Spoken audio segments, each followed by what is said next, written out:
Hello friends, my name is Manisha Kasar and माझ्या YouTube चॅनलवर आपल्या सर्वांचे स्वागत आहे.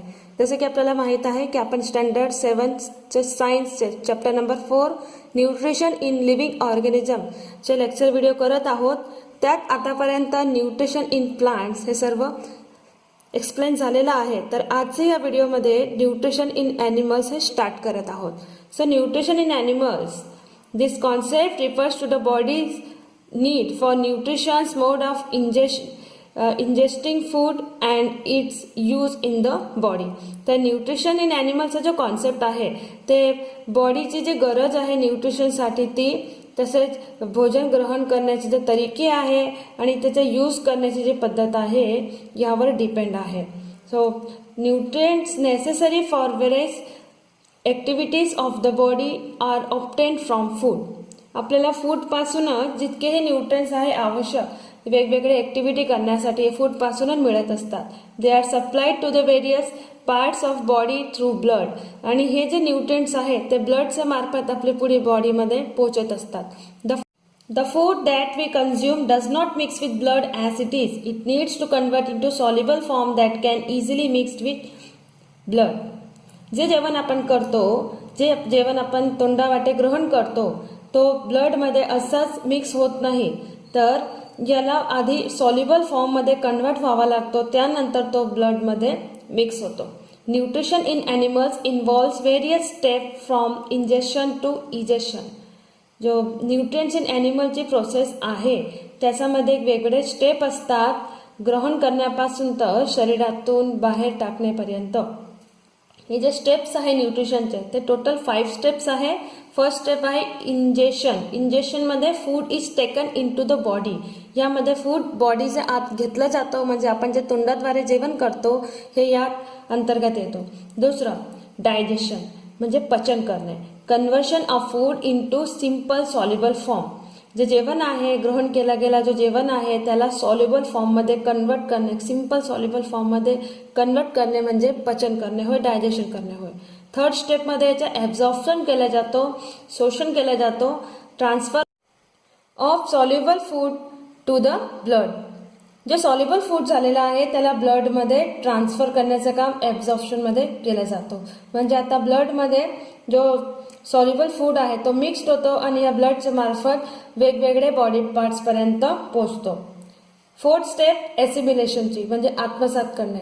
Utilisation of absorbed food by cells and tissues for energy production, growth and repair.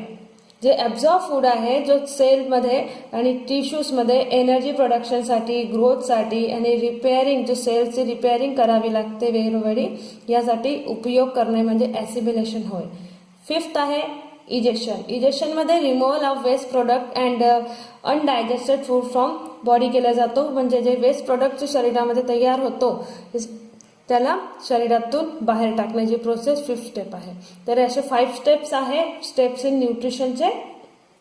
यानंतर आजचा मेन टॉपिक जो होता आपला ते आहे types of nutrition in animals. So हे 3 प्रकारचे आहे. पहिला आहे हेलोझोइक न्यूट्रिशन, दुसरा सेप्रोझोइक न्यूट्रिशन अँड तिसरा parasitic nutrition. So first start करूया हेलोझोइक न्यूट्रिशन. हेलोझोइक न्यूट्रिशनमध्ये आपल्याला ॲमिबाचं एक्झाम्पल देऊन एक्सप्लेन केलं आहे की amoeba does not have organs like hands and mouth. It is a unicellular animal. Amoeba जो युनिसेल्युलर ॲनिमल आहे त्याला एक पर्टिक्युलर ऑर्गन्स नसतात, फक्त एक सेलपासून त्याचं पूर्ण शरीर बनलेला असतो, म्हणून त्याला हात आणि पाय, माउथ हे वेगवेगळे नसतात. So it can take in food through any part of the surface of its unicellular body. तर तो त्याची युनिसेल्युलर बॉडीचे सरफेसवरून इंजेक्शनचा कार्य करतो, भोजन ग्रहण करण्याचं कार्य करतो. It surrounds the food particle from all sides to take it into the sale.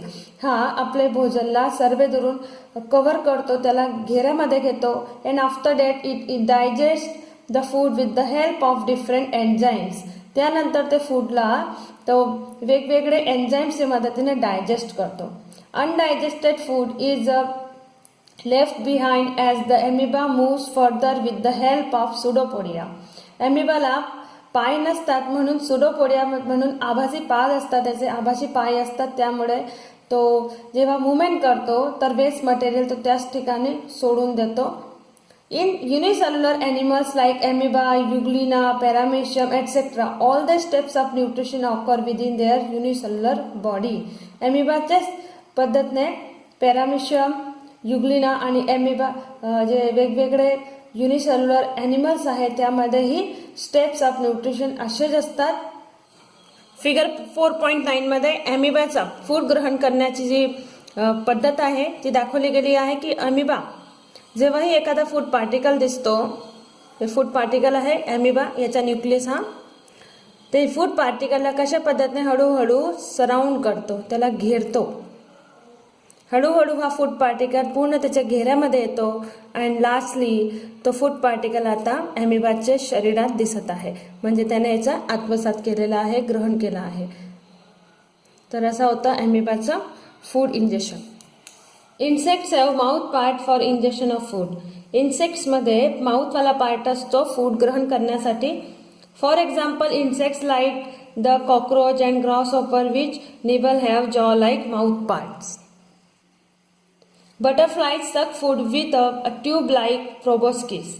जे बटरफ्लाईज असतात आणि बटरफ्लाईज सारखे दुसरे मॉस्किटोज, दुसरे इन्सेक्ट्स असतात, त्याच्यामध्ये एक चूसक सारखा प्रोबोस्किस म्हणजे चूसक असतो, एक सुई सारखा. तुम्ही मॉस्किटो वगैरेचं चावणं बघितलं असेल, त्यांच्यामध्ये एक डंक सारखा असतो प्रोबोस्किस, चूसक म्हणून, ज्याच्या मदतीने ते आपलं रक्त चोचतात. सेम वे बटरफ्लाय सुद्धा फुलांचा परागकण चोचण्यासाठी एक प्रोबोस्किसचा यूज करतो. तर हे होतं injection of food in this type of insects. But mosquitoes and bedbugs use a needle-like mouthpart to pits as a tube-like mouthpart to suck blood or other fluids. यानंतर animals with different food habits दाखवले गेले आहे. तर बघा, हे सगळे जे animals आहे त्यामध्ये मनुष्यही येऊन गेला. हे सर्वांच्या फूड ग्रहण करण्याची जी पद्धत आहे वेगवेगळी आहे. या आकृतीमध्ये असलेले काही ॲनिमल फक्त प्लांट ओरिजिनवर जगतात, तर काही मीट इटर्स आहे, तर काही ॲनिमल्स ते दोघंही खातात. जसं मेन आहे ह्युमन बीइंग, हां, प्लांट ओरिजिन तसंच ॲनिमल ओरिजिन दोघीवर डिपेंड आहे. तर काही ॲनिमल्स इथे मेलेल्या जीवांचं भक्षण करतात. तर हे होते animals with different food habits. तर हे ॲनिमल्सला त्यांची फूड हॅबिटच्या अकॉर्डिंग वेगवेगळे गटामध्ये वर्गीकरण केलं गेलं आहे. तर ते बघूया पुढे पानवर. According to the types of food animals can be classified as. फूडचे अकॉर्डिंग ॲनिमल्सचे जे टाईप आहे ते 5 टाइप्स आहे. Number 1 herbivorous, number 2 carnivorous, number 3 omnivorous, number 4 scavenger and number 5 decomposers. So घेऊया number first herbivorous. Herbivorous means शाकाहारी प्राणी. असे प्राणी which use plants directly as their food. Example are grazing animals, गवत खाणारे चरणारे प्राणी. Granivorous means seed eaters and frugivorous means fruit eaters. म्हणजे एकूण ते फक्त प्लांट ओरिजिनचा भक्षण करतात, म्हणजे ते झालंय हर्बिवर्स ॲनिमल्स. सेकंड आहे कार्निवरस म्हणजे मांसाहारी जीव. Animals that depend on other animals for their food are carnivorous. जे दुसरे ॲनिमलवर डिपेंड आहे फूडसाठी त्या ॲनिमल्सला कार्निवरस म्हणजे मांसाहारी जीव असं म्हणतात. Carnivorous are indirectly depend on plants for food. कारण ते प्लांट्सवर इनडायरेक्टली डिपेंड आहेत. कारण जर शाकाहारी जीव नसेल तर हे मांसाहारी जीव नसणार. आणि हे शाकाहारी जे जीव आहे हर्बिवरस ते डायरेक्टली प्लांटवर डिपेंड आहे. म्हणून आपण सांगू शकतो की carnivorous are indirectly depend on plants. Example are animals that feed on herbivorous, they are predator, ते त्यांचे भक्ष्य आहे. And animals that feed on insect, they are insectivorous. जे इन्सेक्टवर जगतात ते इन्सेक्टिवरस आहे, म्हणजे कीटभक्षी प्राणी. नंबर 3 ओमनिवरस. ओमनिवरस मीन्स सर्वाहारी. असे प्राणी जे मांसही खातात आणि प्लांट ओरिजिनवर सुद्धा डिपेंड आहेत. So animals that obtain their food from both plants and animals are called omnivorous. Example are monkey, chimpanzees, human being. Some of the organisms around us perform the function of cleaning and conserving the environment by the very act of feeding themselves. काही प्राणी त्यांचे भोजनची पद्धतमुळे, feeding हॅबिटच्यामुळे आपल्या आजूबाजूचे surrounding आहे त्याला clean ठेवतात. So they are called scavenger and decomposer. जसं गिद्ध पक्षी आहे, बाज पक्षी आहे, ते काय करतात, मेलेले जीवांना खातात, म्हणजेच आपल्या सराउंडिंगला स्वच्छ ठेवतात. म्हणून नंबर 4 आहे scavengers. Scavengers obtain their food from dead bodies of animal. जर आपल्या परिसरामध्ये कोणती डेड बॉडीज आहे, उंदीर मेलेला आहे, घूस मेलेली आहे, तर त्यांचा जीव, त्यांच्या जो बॉडीवर जगणारे काही ॲनिमल्स आहे, काही बर्ड्स आहे, त्यांना खाणारे किंवा काही प्राणी ॲनिमल असू शकतात, तर ते म्हटलं जाणार scavengers. For example vulture, crow, hyena etcetera. Number 5 decomposers.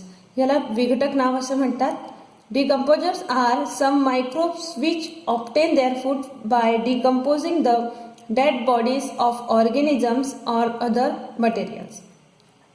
Decomposers म्हणजे असे मायक्रोब्स असतात जे डेड बॉडीजला किंवा अदर मटेरियल्सला डिकम्पोज करण्याचं काम करतात. त्याला डिकम्पोज करून मातीमध्ये मिसळून देतात किंवा हवामध्ये, पाणीमध्ये किंवा मातीमध्ये असं ते विलीन करून देतात त्यात, म्हणून हे डिकम्पोजर्स म्हटले जातात. तर असे 5 प्रकार होते टाइप्स ऑफ फूडचे अकॉर्डिंग ॲनिमल्सचे. यानंतर बी आहे सेप्रेझोइक न्यूट्रिशन. सेप्रेझोइक न्यूट्रिशनमध्ये some insects, unicellular animals etcetera obtain the nutrients by absorbing the liquid organic material from the dead bodies of other animals or from the environment. Saprozoic nutrition मिळवणारे असे काही insects आहे किंवा unicellular animals जे food solid स्टेटमध्ये न घेता liquid स्टेटमध्ये घेतात. असे लिक्विड ऑर्गॅनिक मटेरियलला ॲब्झॉर्ब करण्याचं काम करतात, जे डेड बॉडीजपासून घेऊ शकतात, दुसऱ्या ॲनिमल्सची किंवा एन्व्हायरमेंटपासून घेऊ शकतात हे लिक्विड मटेरियल. तर अशा प्रकारचे न्यूट्रिएंट मिळवणारे ॲनिमल्सला, इन्सेक्ट्सला सेप्रेझोइक न्यूट्रिशनमध्ये येतात. And this is saprozoic nutrition. Example house flies and spiders. तुम्ही बघितलं असेल ज्यांचं जो जेवण आहे काय असतो, ज्यांच्याकडे प्रोबस्किस असतात, जेणेकरून हे अदर ॲनिमल किंवा ह्युमन बिईंगचं रक्त चोचण्याचं काम करतात. तर हे झाले सेप्रेझोइक न्यूट्रिशनमध्ये. Number 3 parasitic nutrition. पॅरासिटिक न्यूट्रिशनमध्ये असे ॲनिमल्स येतात जे अदर ॲनिमल्सवर आपल्या फूडसाठी डिपेंड आहे. So some animals depend upon other animals for food. They can obtain the food only from animals on whose they are dependent. असे ॲनिमल जे आपल्या जेवणासाठी अदर ॲनिमल्सवर डिपेंड तर असतात, पण ते त्यांच्याचकडून फूड मिळवतात ज्यांच्यावर ते डिपेंड असतात. And this is called as parasitic nutrition. यालाच परपोषण असं म्हणतात. Some animals live on the body surface of other animal and obtain their food by sucking their blood. काही ॲनिमल्सवर त्यांचे बॉडी सरफेसवर असे लहान लहान मायक्रो इन्सेक्ट्स असतात जे त्यांचं रक्त शोषून आपलं पोषण भागवतात. And this is called ectoparasitic nutrition. Such animals are called ectoparasites. For example louse, bedbug, ticks. तुम्ही बघितलं असेल काही कॅटलचे अंगावर लहान लहान असे बॅडबग्स, लाऊस वगैरे असतात, टिक्स असतात. ते कायम त्यांचे शरीरावरून ब्लड सकिंग करत असतात आणि आपला पोषण मिळवत असतात. तर याला म्हणतात ectoparasitic nutrition. But some animals like tapeworm and roundworms live inside the body of other animals and obtain their food. This is called endoparasitic nutrition and this animals are known as इंडोपॅरासिटिक्स.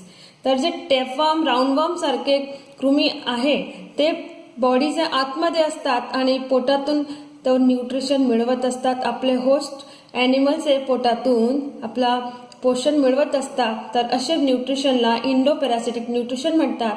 आणि हे जे animals आहे, जो insects आहे, यांना इंडोपॅरासिटिक parasites असं म्हणतात. तर आय होप तुम्हाला क्लिअर झालं असेल 3 टाइप्स ऑफ न्यूट्रिशन.